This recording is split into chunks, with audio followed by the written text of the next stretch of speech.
राधा तू बड़ भागिनी, कौन तपस्या कीन, तीन लोक तारण तरन, सो तेरे आधीन। राधा रानी परब्रह्म परमात्मा श्री कृष्ण की शक्ति हैं। उनकी कृपा से ही कृष्ण तत्व की प्राप्ति होती है।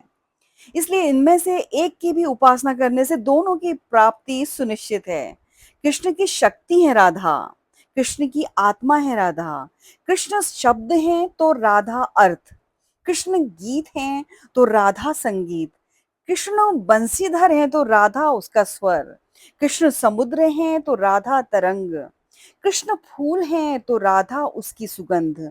राधा के आराधकों ने कृष्ण और राधा का एकाकार स्वरूप दर्शाने के बहुत प्रयास किए हैं। संत महात्माओं ने कृष्ण तत्व और राधा तत्व को एक ही माना है। अनेक विद्वानों की यह मान्यता है कि श्री कृष्ण और राधा अलग अलग होते हुए भी एक ही शक्ति के दो रूप हैं। पहली समानता तो इनमें यही है कि यदि कृष्ण का जन्म कृष्ण पक्ष भाद्रपद की अष्टमी को हुआ है, तो राधा का जन्म उनके 15 दिन बाद शुक्ल पक्ष की अष्टमी तिथि को हुआ है। नारद पंचरात्र के ज्ञानामृत सार के अनुसार राधा और कृष्ण एक ही शक्ति के दो रूप हैं। वहीं चैतन्य संप्रदाय राधा और कृष्ण में भिन्नता को नहीं मानता है। भगवान श्री कृष्ण एक पराशक्ति हैं जिसका नाम और शक्ति राधा है। यह भी मान्यता है कि श्री कृष्ण में श्री शब्द राधा रानी के लिए ही प्रयुक्त हुआ है। पद्म पुराण में कहा गया है कि राधा श्री कृष्ण की आत्मा है। महर्षि वेद व्यास जी ने लिखा है कि श्री कृष्ण आत्मा राम है और उनकी आत्मा राधा है। जगत सृष्टा ब्रह्मा जी द्वारा वरदान प्राप्त कर राजा सुचंद्र एवं उनकी पत्नी कलावती कालांतर में वृषभानु एवं कीर्तिदा हुए। इन्हीं की पुत्री के रूप में राधा रानी ने 5,000 वर्ष से भी अधिक पूर्व मथुरा जिले के गोकुल महावन कस्बे के निकट रावल ग्राम में जन्म लिया था। बताया जाता है कि वृषभानु एवं कीर्तिदा को राधा रानी की प्राप्ति यमुना महारानी की घोर तपस्या के बाद हुई थी। राधा के जन्म के संबंध में और भी कहानियां प्रचलित हैं कि जैसे एक बार वृषभानु भाद्रपद शुक्ल पक्ष अष्टमी को जब एक सरोवर के पास से गुजर रहे थे, तब उन्हें मध्याह्न 12 बजे एक सघन कुंज की झुकी वृक्षावली के पास एक बालिका कमल के फूल में तैरती हुई मिली, जिसे उन्होंने अपनी पुत्री के रूप में अपना लिया। बाद में वृषभानु कंस के अत्याचारों से तंग होकर रावल से बरसाना चले आए। राधा जी की कृष्ण से पहली मुलाकात पौराणिक कथाओं के अनुसार उम्र में राधा श्री कृष्ण से लगभग 4 या 5 साल बड़ी थी। एक कहानी के अनुसार राधा ने श्री कृष्ण को पहली बार तब देखा था जब माँ यशोदा ने कृष्ण को ओखली से बांध कर रखा था। कहा जाता है कि कृष्ण को पहली बार देखते ही राधा बेसुध सी हो गई थी।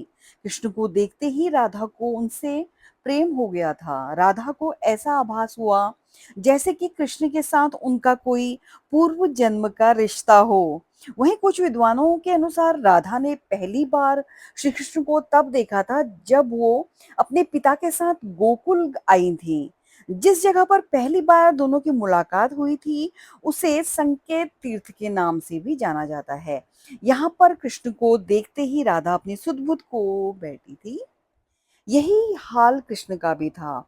वो भी राधा को देखकर बावरे हो गए थे। दोनों को पहली नजर में ही प्रेम हो गया था। कृष्ण को दो चीजें सबसे ज्यादा प्रिय थी, एक बांसुरी और दूसरी राधा।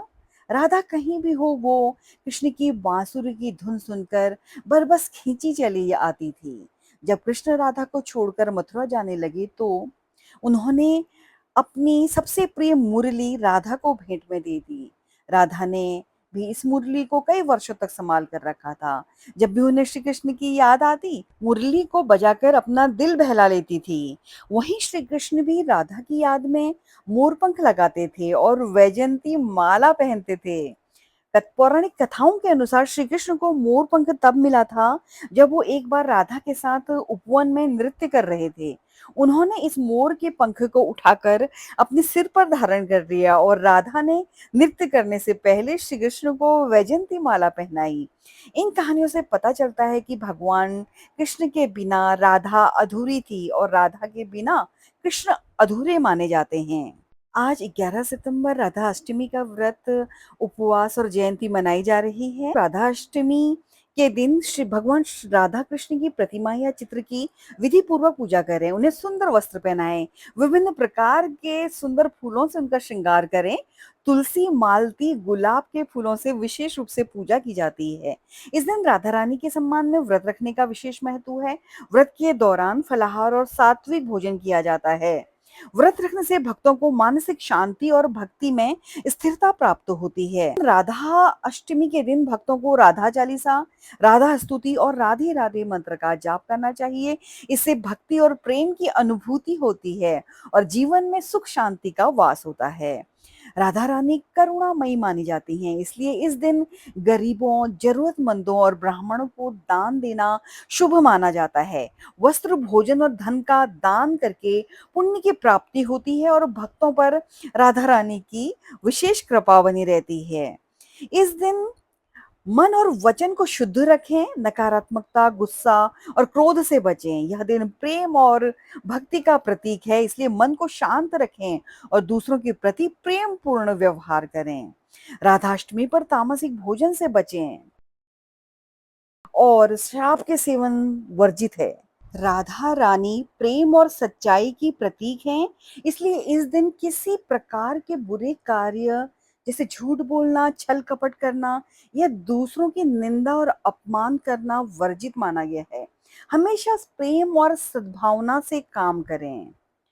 आप सभी को राधा अष्टमी की अनंत शुभकामनाएं। आप सुखी रहें, आपके जीवन में भी प्रेम, करुणा और दया बनी रहे।